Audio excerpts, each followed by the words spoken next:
उस समय की स्थिति क्या थी? याद है ना पहले क्या स्थिति थी?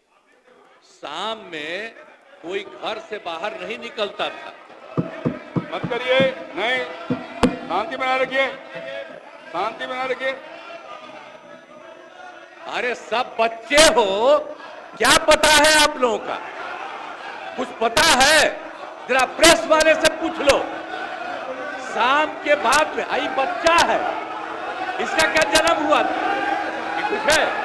इसे चुपचाप रहो। बैठिए, बैठिए। अगर बोलते रहोगे हम ध्यान नहीं देंगे। आप सुनते हो, शाम के समय जब तक था 25 तक, तब तक शाम के बाद कोई घर से नहीं निकलता था। और आज का क्या हालचाल है? और उस समय की क्या स्थिति थी? कहीं आने जाने का रास्ता नहीं था। हम भी केंद्र में मंत्री थे, हम भी एमपी थे। नेता बोल रहा है, शांतिपूर्वक सुनिए। इलाके में जाते थे तो हम पैदल ही जाकर के सब जगह जाना पड़ता था। कहीं कोई जगह होगा नहीं था, कुछ पता है? यही तो बता रहे हैं। और उसके बाद क्या हाल था? अब उसके बाद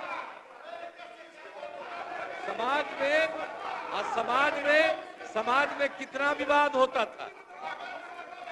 समाज में कितना विवाद होता था उस समय, बुरा हाल था। और हिंदू मुस्लिम का झगड़ा कितना होता था। वोट लोग लेते थे, लेकिन हिंदू मुस्लिम का झगड़ा कितना होता था। और मुसलमानों को कुछ होता था तो उसको बचाने का कोई उपाय करते थे। ये जब हम आए उसी समय की स्थिति आपको हम बता देते, और उसके बाद हम लोगों ने सब काम किया, हम आगे बता देंगे। अब पढ़ाई का क्या हाल था? पढ़ाई में कम लोग ही पढ़ते थे, यह हालत था जब हम लोग आए। उस समय के पहले की जो स्थिति थी, अपने इलाज का पूरा इंतजाम नहीं था। कोई इलाज भी करवाते थे तो उसका कोई इंतजाम था? उस समय तक का कोई इंतजाम नहीं था। और सड़कें भी बहुत कम थी। उनका माननीय शासकगण, ये डायरेक्ट टेलीकास्ट हो रहा है। आपके नेता ने ये लकीर खींचने की कोशिश की है। आप उस लकीर को क्यों छोटा करना चाहते हैं? क्यों दिखाना चाहते हैं कि आप फोड़ करने वाले लोग हैं? क्यों करना चाहते हैं? शांति से बैठिए, बैठिए, नहीं बैठिए, बैठिए। इससे आपकी पहचान बनने वाली है। अपनी पहचान क्यों खराब करना चाहते हैं? बैठ जाइए, सुनिए। अब बिजली की भी क्या स्थिति थी उस समय? बिजली की भी स्थिति बहुत खराब थी। अब उसके बाद जब हम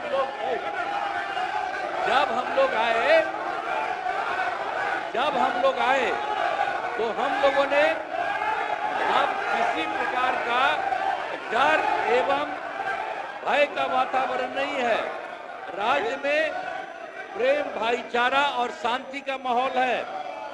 हम सबसे पहले जो हिंदू मुस्लिम झगड़ा था उसके बारे में हम कह देते हैं। वो सबका जो कुछ भी था, जो कब्रिस्तानों की घेराबंदी थी, अब वो कब्रिस्तान की घेराबंदी हिंदू और मुस्लिम के इलाके में बना हुआ था। उस सबको बड़ा मुश्किल होता था और कोई नहीं बचाता था, वोट लेते रहता था, लेकिन मुसलमानों का नहीं। लेकिन हम लोग आए और आते ही 2000, सुनो ना यार, कुछ नहीं जाता है। अरे कुछ है। आपके जो सबसे बड़े नेता थे, उनका हमसे क्या रिश्ता था? कुछ पता है? ऐसे ही बोल रहे, इन लोगों के साथ हो गए हो, बेकार का काम कर लिए हो, अब उसको छोड़ दो।